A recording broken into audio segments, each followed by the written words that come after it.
Bonjour, Oui, bonjour. Bonjour à tous. bonjour à tous. Du coup, bienvenue hein, sur notre premier webinaire. Donc voilà, on va se faire un peu la main. On va commencer gentiment. Ça fera venir aussi l'ensemble du coup des participants là, qui se sont inscrits. Donc merci à tous. Là, l'idée du coup pour ce premier webinaire, c'est que on vous présente là notre premier cas d'usage. Donc c'est la création de connecteurs sur mesure via le builder d'Airbyte. Ce qu'on va faire, c'est qu'on va faire la présentation en one shot. Donc je vais vous présenter ça et on gardera une dizaine de minutes là sur les questions-réponses à la fin. Comme ça permet du coup d'avoir un flow assez fluide. Donc l'agenda, très rapidement. Donc voilà, les objectifs du webinaire. Qui sommes-nous en 2-3 mots? Si vous ne connaissez pas Airbyte, on va vous donner les bases en 1 minute ou 2 top chrono. Après premier temps fort, du coup, c'est la première démo, donc c'est la création d'un connecteur simple. C'est avec une API qui s'appelle newsapi.org, donc par Virginie. Comment créer un connecteur en 7 minutes. Le cahier des charges, c'était 5, mais je pense que ça sera plutôt à 7-8 minutes d'après nos Simplement parce réflexes. que je suis bavarde, hein, t'inquiète pas. Deuxième démo, du coup, c'est une présentation là, par Seb d'un cas un peu plus avancé avec l'API Facebook et une stream qu'on va vous présenter. Et puis à la fin, comme j'avais dit, questions-réponses. Du coup, voilà, pourquoi ce webinaire? Parce que du coup, nous, Airbyte, on l'utilise depuis quelques années maintenant. Que le builder d'Airbyte est assez récent et révolutionne aussi un petit peu les principes de base d'Airbyte.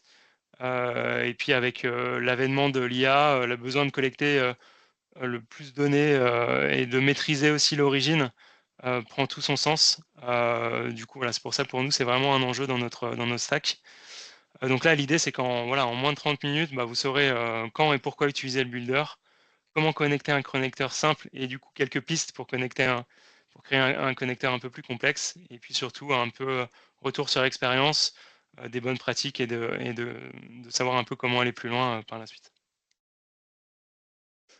Donc qui sommes-nous? En trois points, on est une équipe data, BI, focalisée du coup principalement sur l'open source. Donc voilà, une belle équipe de 6. On a créé du coup depuis quelques années une archi data BI un peu sur mesure, utilisant uniquement des briques open source. Donc là, on cite voilà quelques mots-clés, hein, Airflow, DBT, Postgres, Superset et Kubernetes. Le tout chez nous actuellement est hébergé sur Scaleway. Donc cette archi data BI nous a permis de créer notre premier produit qui s'appelle Octoop, qui est un produit d'analyse multisource et de veille pensé pour les marketeurs et les communicants. Donc voilà, ce qu'on va vous présenter, c'est vraiment une application parce que c'est vraiment ce qu'on utilise au quotidien. Donc Airbyte, vraiment les grandes lignes, donc c'est une plateforme open source, donc de LT, donc Extract, Load et Transform. Sachant que nous, on va principalement vous montrer et on va vous montrer aussi qu'on utilise plutôt la partie Extract and Load, beaucoup moins la partie transformation. Donc vraiment le fonctionnement, c'est du stream classique, hein, c'est un flux classique, une source destination, et donc des connecteurs, voilà, connecteurs sources qu'on peut personnaliser et c'est l'objet de notre webinaire. Donc les déploiements se fait en plusieurs moyens, c'est assez simple et tout est sur leur GitHub qu'on met ici. Donc soit un déploiement sur Docker ou sur Kubernetes, ou soit une offre cloud aussi hébergée par Airbyte, du coup qui est encore plus simple à utiliser, mais du coup payante. Donc c'est parfait voilà, pour tout ce qui est API interne ou peu connu, pour faire des besoins métiers très spécifiques. Donc en avantage qui est aussi du coup un vrai avantage, c'est que il y a beaucoup de connecteurs qui existent Mmh. par défaut. Donc il y a 200-300 connecteurs, mais ça je crois que Virginie tu vas en parler après, Mmh. existants. Et quand ils n'existent pas, du coup on peut les créer de manière assez facile justement avec le builder. Donc c'est du low code. voilà vraiment sur les grandes lignes d'Airbyte. Ce n'était pas forcément l'objectif aujourd'hui de vous présenter plus en détail tout ce qu'on peut faire avec, mais au moins sur deux cas précis, vous en saurez plus. Et du coup, voilà, je passe la main à Virginie et son premier cas d'usage. Ok, merci Thomas. Donc bonjour à tous, ravi d'être parmi vous. Alors, moi ce que je vais vous faire, c'est une petite démo toute simple de l'utilisation d'une API. Alors j'ai sélectionné une API, newsapi.org, qui récupère les dernières actus un peu partout dans le monde. Et l'idée, c'était d'opter pour une API volontairement extrêmement simple pour vous montrer qu'en quelques minutes, effectivement, on a déjà un connecteur Airbyte qui est disponible, alors que la source n'est pas préexistante en fait dans Airbyte. Donc là, l'idée, c'est d'utiliser le builder pour voir un petit peu comment on va configurer ce connecteur. Donc, je propose de vous montrer un petit peu ça. Tac. Donc, voici l'interface d'Airbyte. Là, concrètement, on a une petite partie builder là, donc dans le menu en haut à gauche. Et puis, on va faire un nouveau custom connector. Donc là, l'idée aujourd'hui, c'était de faire un connecteur de zéro. Mais on pourrait très bien effectivement récupérer des connecteurs préexistants disponibles avec un YAML ou d'essayer de customiser un connecteur existant. Bon, là, non, on part de zéro. Alors, l'API de base, effectivement, donc là, on est dans la global configuration. Et donc, l'idée, en fait, ça va être d'aller chercher l'URL de base de l'API et puis d'opter pour son authentification. Alors, l'API de base, donc là, hop, moi, j'ai récupéré, donc je me suis fait un petit compte sur newsapi.org avec l'API key. Et donc là, si je regarde un petit peu dans la documentation de NewsAPI, hop, on voit quoi? On voit que mon API de base, c'est celle-ci. Voilà. Tac. Donc là, je la rajoute comme URL de base. Je vais partir sur une authentification. Donc dans l'API, dans la documentation de NewsAPI, j'ai la possibilité de choisir soit une authentification par API key, soit par les headers les headers. Donc là, ce que je propose, c'est d'utiliser les headers. Et puis le header name, c'est le suivant. Donc la clé. Hop.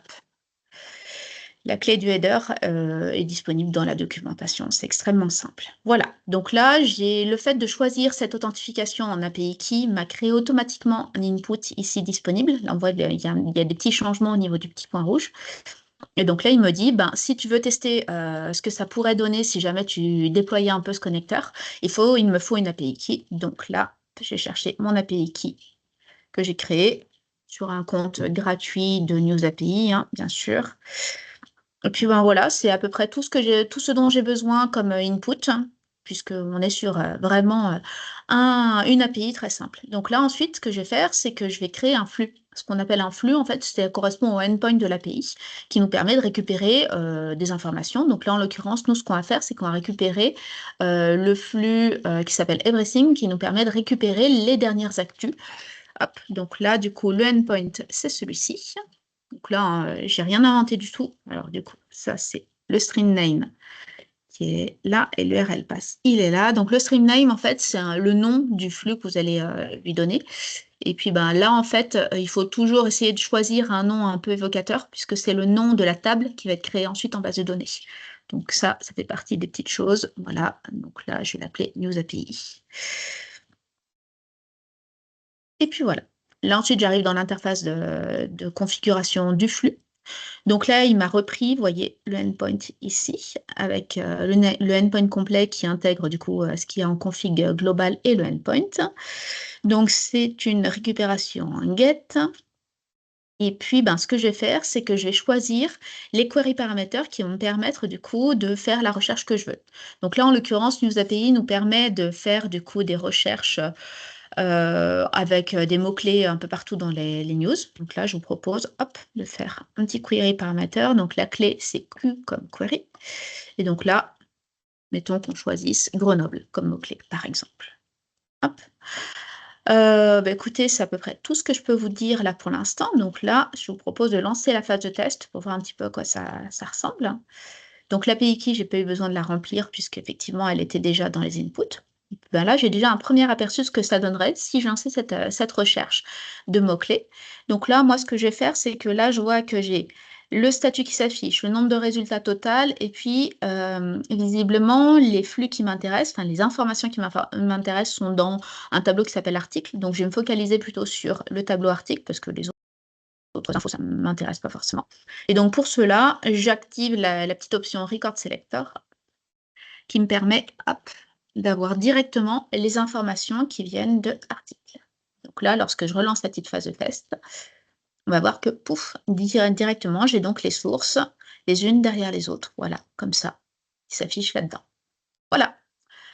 Ensuite, une fois qu'on a fait ça, ben, c'est pas fini, puisqu'en fait, là, c'était que l'interface de test. Ensuite, l'idée, c'est de publier ce connecteur. Donc là, je vais l'appeler. Hop, je vais l'appeler News API et Data. Voilà. Et puis, ben, l'idée, c'est d'aller le publier pour le pousser en fait sur la plateforme de Airbyte pour pouvoir ensuite l'utiliser. Donc là, je suis en train de publier. Et ensuite, une fois que ce sera fait, derrière, je vais pouvoir sortir du builder et créer mon premier connecteur. Alors, comme vous pouvez le voir, ce n'est pas tout à fait mon premier connecteur, mais bon, c'est pas grave. Donc, je vais créer une nouvelle connexion qui va utiliser ce connecteur. Donc là, du coup, hop, une connexion Airbyte, c'est quoi? C'est une source, une destination, et puis ben, les flux avec les informations dont on a besoin. Donc là, dans la partie connexion, je vais commencer par créer la première source. Voilà, donc là, je crée ma nouvelle connexion en haut à droite. Une interface facile à prendre en main. Comme vous pouvez le voir, ils ont fait de gros efforts sur la web app de Airbyte pour l'avoir utilisée depuis à peu près 3 ans. Là. Enfin voilà, on a bien vu la progression avec toute l'équipe. Donc c'est un vrai plaisir maintenant. Et donc là, du coup, définition de la source. Donc là, la source, ben, ça va être notre connecteur qu'on vient de créer. Donc là, je pourrais utiliser une source existante. Je vais utiliser une nouvelle source qui est disponible dans les connecteurs custom. Donc là, hop, on peut voir au passage, vous voyez, les Airbyte connectors, c'est ce dont parlait Thomas tout à l'heure. Les connecteurs sont à disposition de tout le monde. À partir du moment où on fait un petit guide clone de leur Airbyte. Donc, il y a du beau monde, il y a de quoi faire. Voilà. Donc, revenons à mon petit mouton. Donc là, custom. Hop. Là, je retrouve mon petit news API data. Et donc là, ben, il me demande, OK, vas-y, quel est ton input de API key? Donc là, hop, comme tout à l'heure, pour l'interface de test, je lui fournis mon API key et je crée ma source. Voilà, j'aurais pu renommer ma source éventuellement pour avoir des trucs un peu clairs, mais bon. L'important n'est pas forcément là. Et puis ensuite, l'étape d'après, ça va être de dire, très bien, maintenant que j'ai récupéré ces données, où est-ce que je les mets? Principe d'un extract load ELT. Et donc là, je vais les pousser donc, sur une base Postgres. Donc chez Idata, effectivement, on utilise beaucoup des bases Postgres. Il se trouve que cette base, elle a reçu un certain nombre de données de notre part. Donc là, je n'aurai pas à recréer la destination de mon choix. Je vais simplement utiliser la destination préexistante. Et puis ensuite, on pourra continuer la configuration de la connexion. Voilà, donc là, le premier test est passé. C'est le test de est-ce que j'arrive à accéder à l'API, est-ce que tout va bien? Donc là, il me demande où est-ce que je veux la mettre. Donc là, je vais lui dire envoyer 200 connexions dans cette base-là. Cette étape-là nous permet du coup de dire, OK, quels sont les flux à ma disposition? Donc là, il se trouve que moi, dans ce connecteur, j'ai fait qu'un seul flux, celui qui s'appelait News API, mais j'aurais pu en faire un certain nombre si jamais j'avais une API qui me permettait de faire plein de endpoints différents. Et donc, du coup, là, il va me lister simplement les flux qui ont été configurés et notamment les champs en fait, que j'ai à disposition et qui me permettent ensuite de vérifier un petit peu ce qui se passe. Donc là, hop, pour voir quels sont les champs qui sont derrière ce flux, je peux aussi simplement dérouler les infos là-dedans. Donc là, je retrouve pour chacune des articles de presse les différentes données. Et puis surtout, comment est-ce que je les récupère? Alors là, il se trouve que je suis sur un connecteur volontairement très simple dans lequel je peux soit écraser les données préexistantes, soit les ajouter. On a ensuite d'autres modes de récupération, notamment des modes de récupération incrémentale dont Seb vous parlera après avec l'autre connecteur. Donc là, concrètement, j'écrase rarement des bases de données, hein, c'est pas forcément très intéressant. Et donc là, la dernière étape de configuration de la connexion, c'est OK, comment va s'appeler mon connecteur? Je vais l'appeler News API Grenoble, par exemple, puisque je recherche le mot-clé Grenoble. Je peux lui demander de scheduler en interne au niveau d'Airbyte. Il se trouve que nous, chez eData, comme le disait Thomas tout à l'heure, le scheduler, c'est plutôt Airflow. Donc là, on a pris l'habitude de le mettre en mode manuel, mais bon, ce serait possible aussi avec Airbyte. Et puis ensuite, je peux rajouter un petit préfixe, et là, hop, je crée ma connexion. Étant donné que c'est en mode manuel, c'est à moi de lancer la synchronisation en haut à droite. Et puis ben là, c'est parti. Alors, l'interface de Airbyte, comme je vous disais, est plutôt bien fichue. On a maintenant donc la version, donc nous on est en version 1.5.1, une nouvelle version très récente. Et donc là, dans l'onglet Timeline, je retrouve la synchronisation, donc les étapes de la synchronisation qui s'affichent ici, et surtout les logs. Bah oui, c'est important les logs. Et donc là, je peux voir ce qui se passe exactement du côté du connecteur Airbyte avec les informations qui sont rajoutées, etc. Et voilà. Donc là, bon, ça va tourner pendant peu de temps, mais pour être le plus efficace possible. Hop, je l'ai fait tourner hier ou avant-hier, je crois, et on obtient cet aperçu-là des données, donc les URL, les articles, les titres, les auteurs, et puis un certain nombre d'informations, et puis ben, les petits champs spécifiques à Airbyte, c'est ça. C'est les identifiants uniques d'Airbyte, la date d'extraction, très important à savoir, et puis ben, ensuite des petites informations si jamais il y a eu un petit plantage sur cette ligne-là. Et voilà, j'ai fini ma petite démonstration. Donc là, je vous propose maintenant d'aller voir ce que ça donne avec Seb, qui va du coup nous parler de l'API Facebook sur laquelle on a beaucoup travaillé. Hop, donc vas-y Seb, à toi. Bonjour à tous. Donc, du coup, moi, je vais vous présenter un cas un peu plus complexe par rapport à l'API Facebook qui nous concerne un peu directement. C'est un des réseaux principaux qu'on utilise pour le produit Octoop vis-à-vis de la plateforme. Pour le coup, on est parti sur le builder pour le connecteur Facebook parce que du coup, le connecteur existant était très ancien. La maintenance commençait à devenir un peu compliquée avec les versions de l'API Facebook qui ne cessent d'évoluer aussi. Et pour répondre aux besoins métiers et aux besoins spécifiques, on est donc parti sur le builder. Et comme Airbyte met de plus en plus en avant leur builder et non plus les connecteurs custom en codant en Python, donc c'était le moment de rebuild un peu tout notre fonctionnement et de remettre tout ça à jour. Du coup, je vais vous partager mon écran pour le cas de Facebook.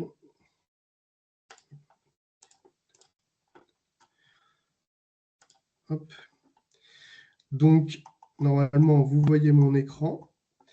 Ouais. Comme l'a dit Virginie, on a donc la configuration globale qui va représenter donc, du coup, toute l'authentification pour chacun de nos flux. Tous les flux que vous voyez ici sont créés à partir des specs que m'avait fourni Virginie précédemment. Donc, pour l'API Facebook, on est parti sur la dernière version qui est en 22. Le mode d'authentification, donc c'est une API key injectée en paramètre de la requête avec un nom particulier qui est access token, donc qui vient de la doc de l'API de Meta. Au niveau des inputs, c'est ce qu'elle vous a aussi présenté, ce sont les inputs qu'on va utiliser pour soit tous les flux, soit certains flux, selon nos besoins. Et je vais vous présenter du coup le flux Facebook Mentioned Stream qui nous permet de récupérer toutes les mentions d'une page Facebook. Donc on part sur une requête GET, hein, forcément. Le record selector que Virginie vous a présenté précédemment, donc moi je l'ai déjà setup sur data, c'est parce que du coup toutes les informations qui nous intéressent sont dans un tableau data dans la réponse principale. Et j'ai juste rajouté une clé primaire sur les ID que vous voyez ici. Donc après, comme tout à l'heure, elle vous en a parlé par rapport aux paramètres de requête. Donc pour Meta, c'est les fields et la value, c'est ce qui nous intéresse. Dans l'API de Meta, on a la possibilité de faire des paginations pour les résultats. Donc, on part en curseur. Vous avez plusieurs modes, donc que ce soit en page increment, offset increment et curseur pagination. L'API Meta passe par le curseur pagination. Donc là, vous ne le verrez pas dans la réponse, mais dans la réponse de base, en fait, vous voyez que dans tout le chemin pour parcourir la pagination, c'est paging, cursors et after. Et du coup, on prend ce qui est en valeur de after, on le passe directement en paramètre de requête avec son nom after, et ça va faire la pagination tout seul. Vous avez du coup le mode incrémental que vous pouvez activer ou désactiver selon vos besoins.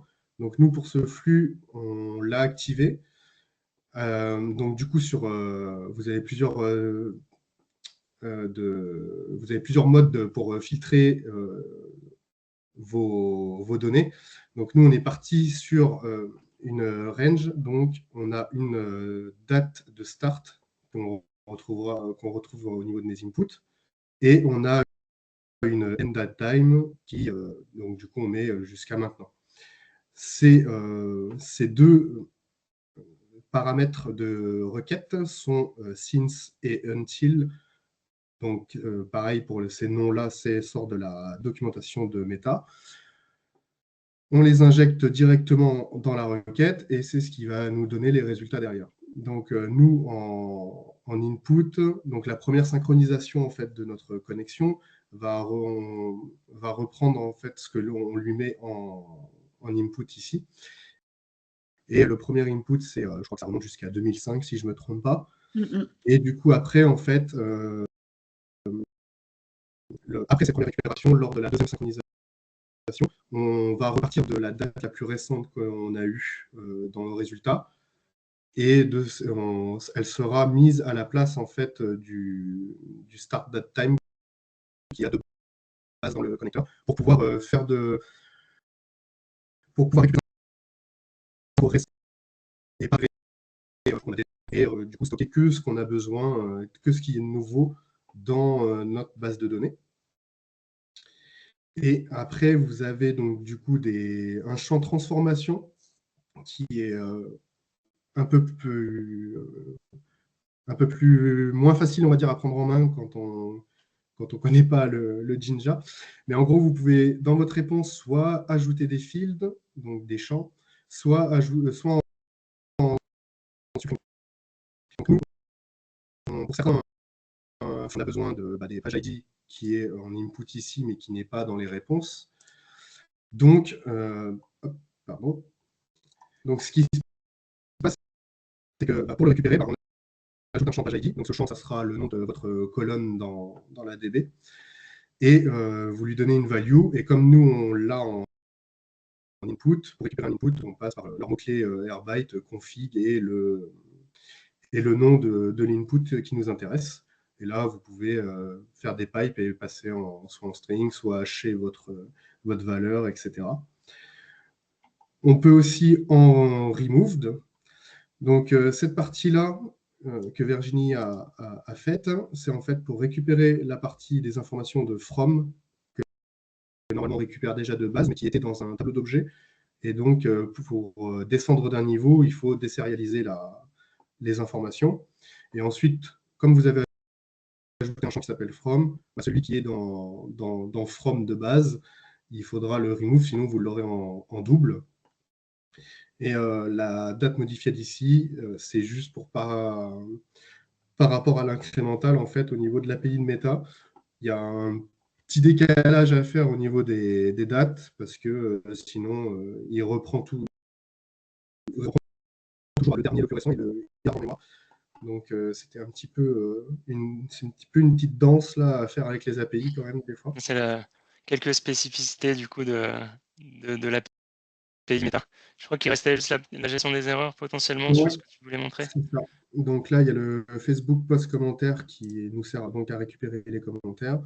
Et vous avez une partie error handler où vous pouvez définir, du coup, en prenant des filtres sur votre réponse, Et là, par exemple, on a pris le message que ça nous met si on se heurte à une erreur.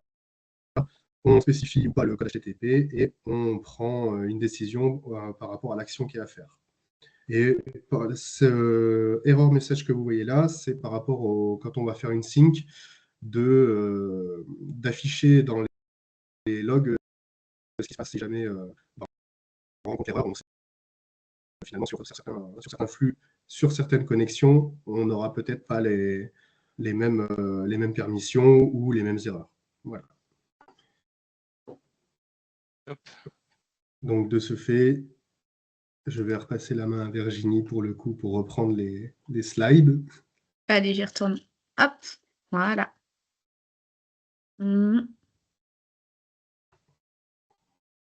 Tac. Alors du coup, bah là, nous, ce qu'on vous propose, en fait, vu que ça fait quand même 3-4 ans qu'on utilise Airbyte, c'est de vous faire un petit retour d'expérience sur les erreurs qu'on a pu commettre, les murs qu'on s'est pris, et puis ce qu'on a expérimenté, parfois dans la douleur, parfois ça s'est bien passé aussi. Donc, Seb, petit rappel sur les bonnes pratiques, si tu veux. Oui. Alors, la première bonne pratique, c'est toujours bien tester son API avant. Donc là, avec Meta, par exemple, c'est surtout pour le mode mental où je me suis un petit peu heurté à un petit mur. Mais là où j'ai pu constater ce petit décalage de date, c'est en testant via leur Explorer pour tester directement avec eux et voir si c'est un décalage depuis le builder ou si le décalage était réellement depuis leur API. Du Tu coup voudrais aussi, dire que les API sont pas parfaites et qu'elles contiennent des erreurs? C'est fou, ça. la veille, c'est super important parce que du coup, à chaque version de montée d'API, là, on prend l'exemple de Meta, mais Meta, par rapport C'est pas les seuls. en supprime, on rajoute, on change les droits, etc. Donc, il faut bien rester à jour. Et pareil pour les montées de version, du coup, si une montée de version, cela peut aussi supprimer. Il faut carrément changer le endpoint, par exemple. Ça peut arriver. Voilà. Et après, il y a. Et après, il y a aussi, en termes de bonnes pratiques, on a expérimenté un point dans la douleur aussi, c'est Airbyte, clairement, qui se base sur une communauté vraiment très active avec des versions qui évoluent à peu près chaque semaine. Donc, on a eu quelques montées de versions un peu douloureuses parce qu'on a laissé passer beaucoup trop de temps. Donc là, du coup, on a pris le parti effectivement de suivre bien plus les montées de version d'Airbyte, puisque voilà. Puis, Donc, ça fait partie typiquement des erreurs fréquentes qu'on a pu faire, justement, c'est ne pas suivre les montées de version. Après, en termes d'erreurs fréquentes, alors oui, effectivement, donc, comme le disait Seb, notamment sur le connecteur Facebook, on a commencé par le développer avec le CDK, donc c'était des connecteurs custom d'Airbyte avant que le builder soit déployé. Et donc, l'une des erreurs qu'on n'a pas fait, c'est de la gestion des exceptions. On n'avait pas forcément très anticipé, et ça, c'était une grande erreur. On était très heureux de voir que la gestion des exceptions était prévue dans le builder, et ça nous a pas mal sauvés. Toujours dans les erreurs qu'on a expérimentées de près, des authentifications qui sont parfois un peu complexes. Je pense à certains produits qui commencent par un G, qui finissent par un GUL, par exemple, ou des authentifications compliquées, assez compliquées. Et donc là, l'idée, c'est pas lié à Airbyte en l'occurrence, hein, c'est plus effectivement des pièges dans lesquels on est tombé. Et la doc des API sont ce qu'elles sont parfois. Et voilà, on a parfois des problèmes, des surprises de configuration au niveau des authentifications. Et puis ensuite, évidemment, une petite erreur fréquente, ça nous arrive encore, ça régulièrement, puisque le builder, en fait, comme vous l'avez vu tout à l'heure, l'idée c'est de publier la dernière version et automatiquement, du coup, le connecteur qui est en place utilise la dernière version. Et donc, lorsqu'on travaille à plusieurs sur une version, un connecteur du builder, parfois on oublie de publier et puis il y a moyen de s'énerver, mais bon, c'est pas grave. Voilà. Écoutez, je crois qu'on a fait le tour à peu près de ce qu'on Ouais, avait envie de vous super. montrer. Merci, Vas-y, Thomas.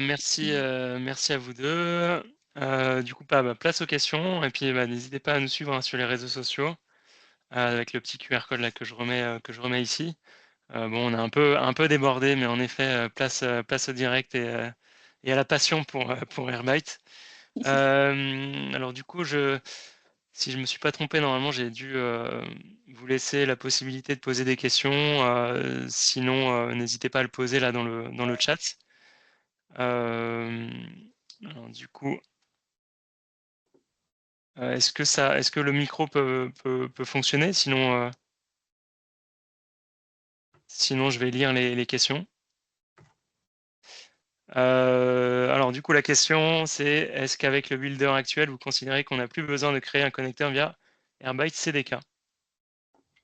Alors, bah, je peux répondre à la limite. Pour avoir créé des connecteurs avec le CDK pendant un petit bout de temps, je suis un peu soulagée d'utiliser le builder maintenant plutôt que le CDK. Il faut savoir aussi que le CDK, donc il y a des nouvelles versions qui sont sorties et clairement on sent que Airbyte n'a pas du tout envie qu'on utilise le CDK. Donc voilà, je pense que l'avenir et en tout cas ce que prône Airbyte, c'est vraiment le builder. Et en un sens, c'est plutôt une bonne chose. Au début, j'étais un peu réticente, mais finalement, c'est plutôt une bonne chose, effectivement. Vive le low-code et pour l'avoir expérimenté, c'est pas si mal du tout. Ouais, puis ça leur laisse la responsabilité à eux de maintenir leur Tout à outil fait. au final. Donc, c'est quand même pas plus mal, je trouve aussi. C'est pas faux. Est-ce qu'il y a d'autres questions par hasard? Est-ce qu'il y a d'autres questions? Ouais. Bon, je sais pas si les micros, du coup, peuvent être allumés, mais n'hésitez pas, du coup, à prendre la parole.